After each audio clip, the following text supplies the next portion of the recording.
anything that's funny is because it's real, which is what I thought was true in The Fighter, or some of my favorite films are funny because they're dramas, but they're funny because people are very committed to who they are emotionally. They're authentic. And it also means the community. Bradley is from Philadelphia, right near where we shot.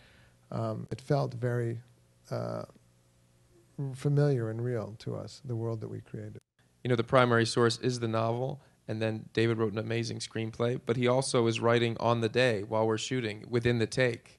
He'll give us lines in the moment. And he is also open for exploration, for improvisation as well. And then we'll go back and rewrite right before if the scene's not working, and go right back into it. It's a very malleable process. It's a very organic process as it's happening. We modulated Pat Solitano on the first couple of days to sort of find the sweet spot of where he lives, because and that's not something that wasn't, you're not going into it with an iron fist. You're finding it, and you're doing that by making everything, as he said, real. One facet of this, and it isn't always that way, but a lot of the times how David likes to work is to allow the actors to do the whole scene from beginning to end, without having to stop and do different pieces of coverage. So a lot of times he's on Steadicam, and what I think we realized very quickly, and not to speak for Bradley and the gang, but it's heaven for the actors, because they really get to feel like they're in the moment, they're in the scene, they're at the place, they're having the real experience from beginning to end. They don't have to stop and start over and over again. They don't have to wait for an hour after they've done the master to do their close-up. It's all just happening real time. And the coverage is all within, he'll shoot this way, he'll shoot that way. You lit 360 most of those sets, so that the fluidity of the camera work was incredible. But it made it, there was a real process of discovery. And I look at the film now, and the thing I learned from it, which is fantastic, is what you don't need.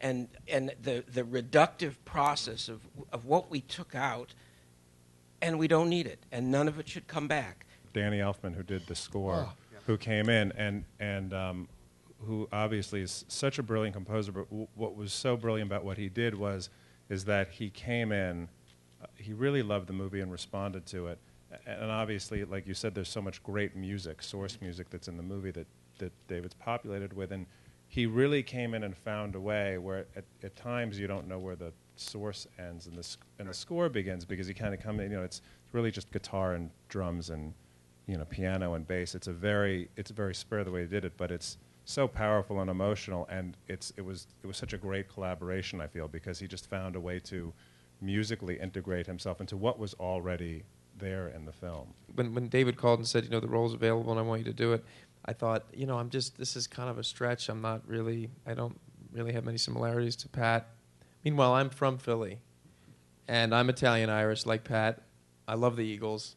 I mean, I can't find things. It's much harder to find things that I'm not like the character than like. But I think I was so terrified because knowing the way he works by the movies that he's made, or the way I assume he worked, everybody seems like they're not acting to me. And I thought, wow, this guy has to go through a lot of, it's sort of an emotional roller coaster. How am I going to be able to do this on film? And even like something like, how am I going to cry really on film? That's frightening. And so I was scared to do it, yeah. But then, of course, excited, because it's the whole reason why I ever wanted to become an actor would be to work with people like this and a cast like this. Oh, my gosh, this cast is just incredible. Besides Robert De Niro, who's incredible, but Jennifer Lawrence is just, Sidney Pollack and Anthony Minghella gave me the book 5 years ago, and I thought we were going to make the picture actually before The Fighter. And Sidney said, and Matthew Quick has a really great voice that captures this community. And most importantly, it was a personal thing. Otherwise, I never would have, I think, looked at it so closely. But, I've had personal experiences with this. My son is the young man who rings the doorbell in the picture.